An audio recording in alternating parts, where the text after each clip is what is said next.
Hello students. तो आज की क्लास में हम पढ़ने वाले हैं calculating electric field due to multiple charges, है ना। तो लास्ट क्लास में हमने इलेक्ट्रिक फील्ड निकालना देख लिया था। तो आज हम क्या करेंगे, मल्टीपल इलेक्ट्रिक चार्जेस की वजह से इलेक्ट्रिक फील्ड कैसे निकालेंगे। देखो भाई, इलेक्ट्रिक फील्ड जो होता है, इलेक्ट्रिक फील्ड क्या है, एक वेक्टर है। और हमने जैसे फोर्स निकाला था, तो वैसे हम इलेक्ट्रिक फील्ड के बारे में भी बोल सकते हैं कि भाई अगर इलेक्ट्रिक फील्ड मल्टीपल चार्जेस की वजह से निकालनी है अपने को, तो हम क्या करेंगे। लेट से यहाँ पे एक चार्ज है Q1 और मान लो यहाँ पे एक चार्ज है Q2। अब यहाँ से लेट से R1 डिस्टेंस पे यहाँ पे एक पॉइंट है, इस पॉइंट को हम P बोल देते हैं। इस पॉइंट P पे हम इलेक्ट्रिक फील्ड निकालना चाहते हैं। और यहाँ से Q2 से ये पॉइंट जो है ये R2 डिस्टेंस पे है। तो देखो ऐसा है कि अगर हम इलेक्ट्रिक फील्ड लिखे, इंडिविजुअल इलेक्ट्रिक फील्ड लिखे, तो इस पॉइंट की वजह से Q1 की वजह से यहाँ पे इलेक्ट्रिक फील्ड लेट से E1 मान लेते हैं। वो क्या आएगा, के क्यू अपॉन R1 स्क्वायर। और इस Q2 की वजह से जो इलेक्ट्रिक फील्ड आएगा वो आएगा E2 इक्वल्स टू के क्यू अपॉन R2। सो यहाँ पे Q1 Q2 लिख देते हैं, के Q2 अपॉन R2 का स्क्वायर। अब देखो ये जो इलेक्ट्रिक फील्ड दोनों डायरेक्शन में आया है, एक्चुअल में जो इलेक्ट्रिक फील्ड टोटल होगा, टोटल इलेक्ट्रिक फील्ड क्या होगा, E1 vector plus E2 vector लिखेंगे। तो यहाँ पे ई टोटल को भी हमें वेक्टर लिखना है। तो इस तरीके से इसका फाइनल जो रिजल्टेंट इलेक्ट्रिक फील्ड है हम निकाल सकते हैं। ठीक है। तो यहाँ पे हम कैसे निकालेंगे इस इलेक्ट्रिक फील्ड को, तो इसके लिए हम कुछ एग्जांपल्स ले लेते हैं। हाँ, तो हम लेट्स से फर्स्ट एग्जांपल लेते हैं, डायरेक्टली हम एग्जांपल लेते हैं और एग्जांपल से हम निकाल के बताएंगे ये इलेक्ट्रिक फील्ड कैसे निकलेगा। ओके, देखो फर्स्ट एग्जांपल लेते हैं हम, एक ट्राइंगल बना लेते हैं।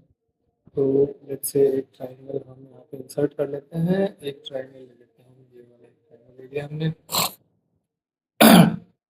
अब देखो ऐसा है,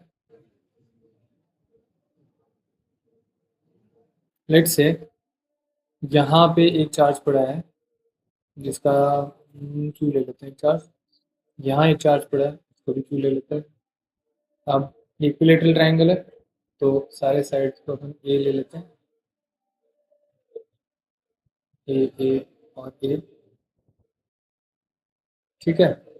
अब देखो यहाँ पे अगर इलेक्ट्रिक फील्ड बनाए अपन, तो अगेन मैं ये बोल सकता हूँ कि यहाँ पे इलेक्ट्रिक फील्ड इस डायरेक्शन में होगा, इसको ई बोल देता हूँ।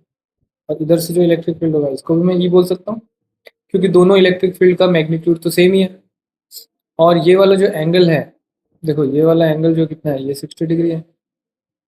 तो देखो या तो हम दो तरीके हैं, मेथड वन हम यूज़ कर सकते हैं कि भैया कोई भी दो वेक्टर हैं, दो वेक्टर हैं, वेक्टर ए और वेक्टर बी, और इनके बीच में एंगल थीटा है।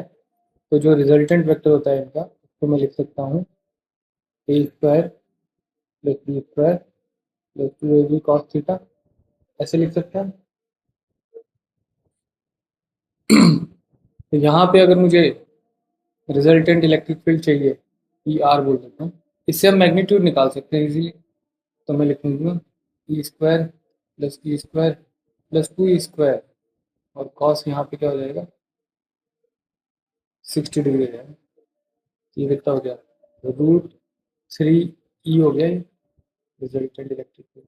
और ई को मैं यहाँ पे क्या लिख सकता हूँ, सिंपली के क्यू अपॉन ए स्क्वायर लिख सकता हूँ।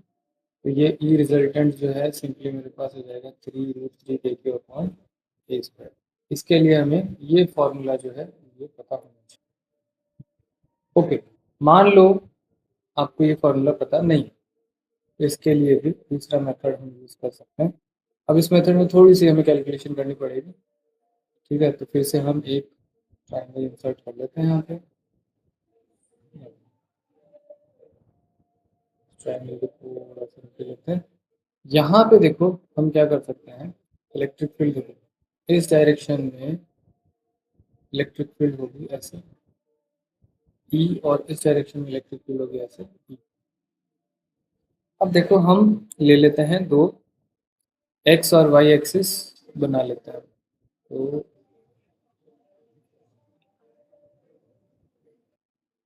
एक्स एक्सिस और ये वाई एक्सिस। अब ऐसा है कि ये 60 डिग्री है, ये एंगल 60 डिग्री, तो ये वाला एंगल भी 60 डिग्री होगा, ये वाला एंगल भी 60 डिग्री होगा, तो ये वाले दोनों एंगल क्या होंगे 30 डिग्री हो जाएंगे। ठीक है, तो इसको लिखने की जरूरत नहीं है, हम बता सकते हैं। तो हम क्या करेंगे, हम बोलेंगे देखो कंपोनेंट लेते हैं, इसका कंपोनेंट लो इधर ई कॉस 60 डिग्री और इसका कंपोनेंट लो ई कॉस 60 डिग्री। देखो भाई, अगर किसी को वेक्टर में दिक्कत आ रही है, कंपोनेंट लेने नहीं आते हैं और कोई दिक्कत है, आप प्लीज़ कमेंट कीजिए, तो इसके लिए मैं सेपरेटली अलग वीडियो बना के डाल दूंगा। ओके, इस डायरेक्शन में ई साइन 60 डिग्री और इसका भी ई साइन 60 डिग्री। अब देखो हम क्या करते हैं, सिंपली इन वेक्टर्स को ले लेते हैं साइड में। देखो ये वाला vector E cos 60 and E cos 60 ये तो कैंसिल आउट हो गए, बराबर वेक्टर है, ऑपोजिट डायरेक्शन है, कैंसिल आउट। तो अपने पास क्या बचेगा, अपने पास बचेगा देखो 2e साइन 60 डिग्री। अब 2e साइन 60 डिग्री कितना होता है, साइन 60 डिग्री कितना होता है √3/2, तो हम लिखेंगे 2e इंटू √3/2 और ये क्या आ गया √3, सेम वैल्यू आ गई हमारे पास। e की वैल्यू क्या आएगी के क्यू अपॉन ए। अब देखो इंटरेस्टिंग चीज़ ये है कि इस मेथड से हमें डायरेक्शन के बारे में पता चल जाएगा कि भैया ये जो ट्रायंगल है, यहाँ पे डायरेक्शन इलेक्ट्रिक फील्ड की ये होगी और ये वैल्यू होगी √3 KQ/A²। ये चीज़ क्लियर है, तो इस तरीके से हम इलेक्ट्रिक फील्ड निकाल सकते हैं। Okay, let's do one more question. यहाँ पे हमारे पास फिर से एक ट्रायंगल लेते हैं, हम इस ट्रायंगल पे एक इक्विलेटरल ट्रायंगल लेते हैं और इक्विलेटरल ट्रायंगल में फिर से यहाँ पे हम दो चार्जेस रख देते हैं, हम दो चार्जेस रखते हैं यहाँ पे। ओके, एक चार्ज हमने रख दिया Q और एक चार्ज रख दिया हमने -Q। तो इसकी वजह से जब इलेक्ट्रिक फील्ड बनाएंगे तो देखो एक इलेक्ट्रिक फील्ड तो ऐसे चला जाएगा सीधा सीधा,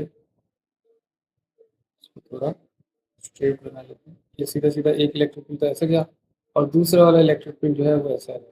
रिमेंबर हमारे चार्जेस सेम है, इसलिए इलेक्ट्रिक फील्ड का मैग्नीट्यूड हम सेम ले रहे हैं। अगर यहाँ पे चार्जेस अलग अलग हो जाते हैं तो आपको अलग अलग इलेक्ट्रिक फील्ड लेनी होगी। ठीक है, अब यहाँ पे हम फिर से या तो हम फार्मूला यूज़ कर लें और हम एक्सेस बना सकते हैं, डायरेक्टली फार्मूला भी यूज़ कर सकते हैं। एंगल कितना होगा इसका, देखो ये वाला एंगल 160 डिग्री है तो ये पूरा एंगल जो है ये 120 डिग्री हो जाएगा, तो आप फार्मूला भी यूज़ कर सकते हैं। यहाँ पे ये एंगल 60 है तो ये वाला एंगल भी 60 है और ये वाला एंगल भी 60 है। तो अगर हम कंपोनेंट करें तो देखो ई कॉस 60 डिग्री हो जाएगा इधर, यहाँ से भी ई कॉस 60 डिग्री मिलेगा हमें, और वर्टिकल डायरेक्शन में देखो ई साइन 60 डिग्री एंड इधर भी ई साइन 60 डिग्री होगा।